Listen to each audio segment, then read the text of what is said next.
Virgo, what's up? What's up? Peace, light, and love. It's your girl, Cautious Queen, checking in with you on this new moon energy. And as I record this video, Virgo, the moon is in your sign, okay?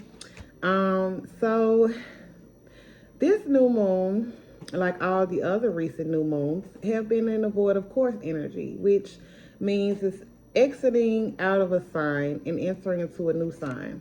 Okay. So, Virgo, you have Mercury conjunct Mars in your first house. Okay. So, Virgo, you're already a mercurial sign. But with Mercury transiting your first house, this connection is to your third house, which is the house of travel and communication. With this conjunction to Mars, be mindful of arguments and aggression. Yeah, in your third house, okay? You could be chatting with siblings because the third house is connected to siblings. So,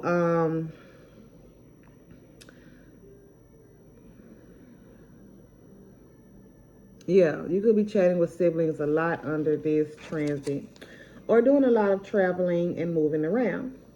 There could be some local things going around. You could be spending time with neighbors.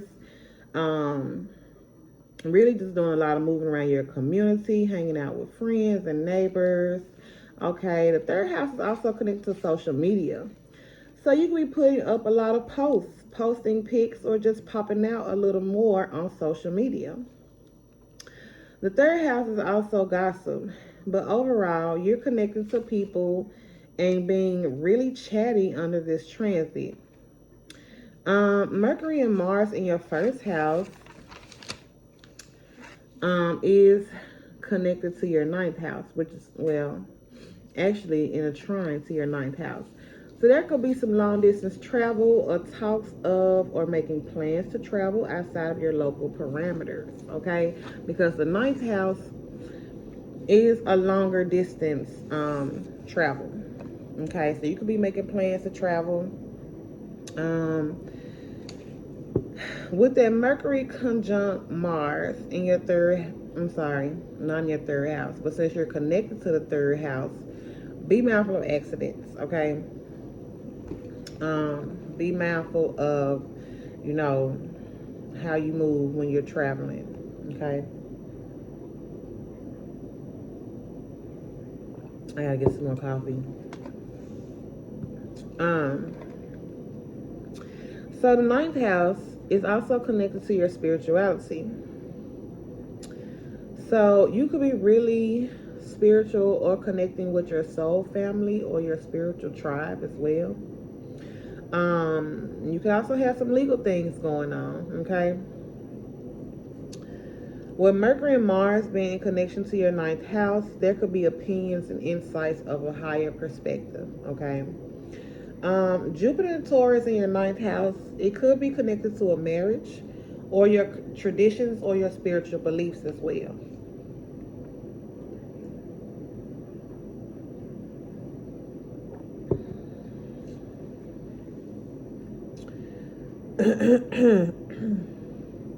Your ninth house is square to the sun in your 12th house, Virgo. Which is where all the energy is right now, okay? Because you have the sun there in your 12th house. So,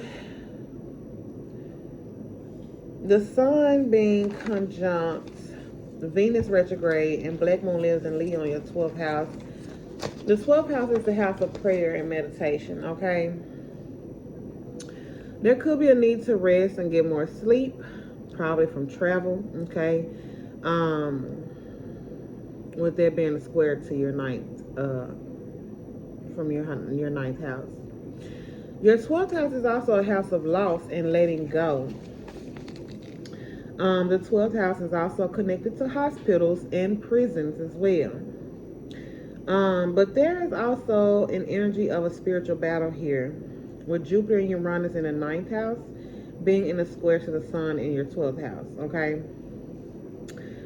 So, like I say, Jupiter and Uranus and Taurus in the ninth house, there could be something about, you know, a marriage here, okay, or your spouse. The 12th house is connected to your 5th house, Capricorn. So there's something here in the background about your children. Also joy and creativity and fun, okay? Because the 12th house is fun. You know, the things that make you happy, the things that you like to do. All right? With this 9th house being in the square to the 12th house, something isn't right here spiritually, okay? Because the 12th house is a behind the scenes kind of house. It's a house of prayer, okay?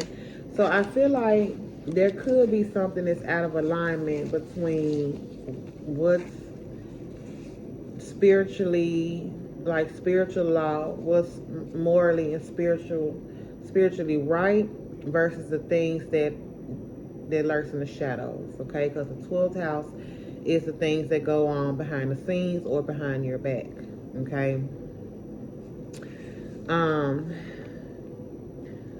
There could very well be the loss of a father,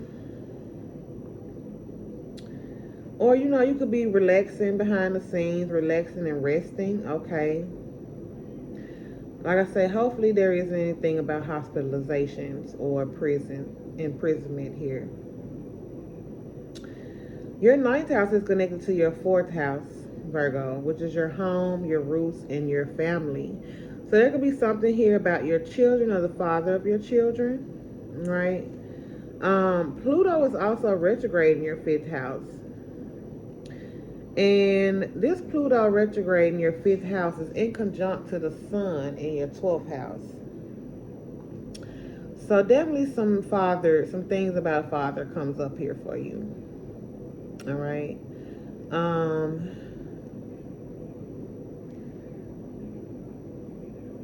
This Pluto in your 5th house is also in connection to the Neptune retrograde in your 7th house. So with Neptune being retrograde in your 7th house, there could be some things that's unclear about your marriage or your relationship, okay? But you know, children is involved, all right? So that is pretty much the energy that I have for you, Virgo. It's really short, not much. That's pretty much what I gathered in a nutshell for you, Virgo. Now with Venus retrograde in your 12th house, there could be some things about money that comes up for you. Could be a loss of money. You also had a Black Moon Lilith in Leo in the 12th house. So, like I said earlier, Black Moon Lilith is connected to like the sexual dominator. She's a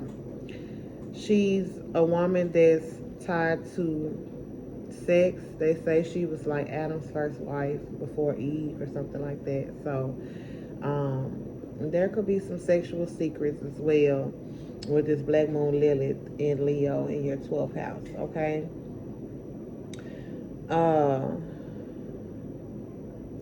But yeah, your 9th house is in a square to your 12th house. So, you know, there could be some loss from traveling. You could have lost some things during travel, all right? Or there could be some restrictions from traveling, all right? So that is what I have for you, Virgo. Be sure to subscribe and hit the notification bell. All right. I appreciate you for taking the time out to watch my video, and I will see you in the next one. Peace.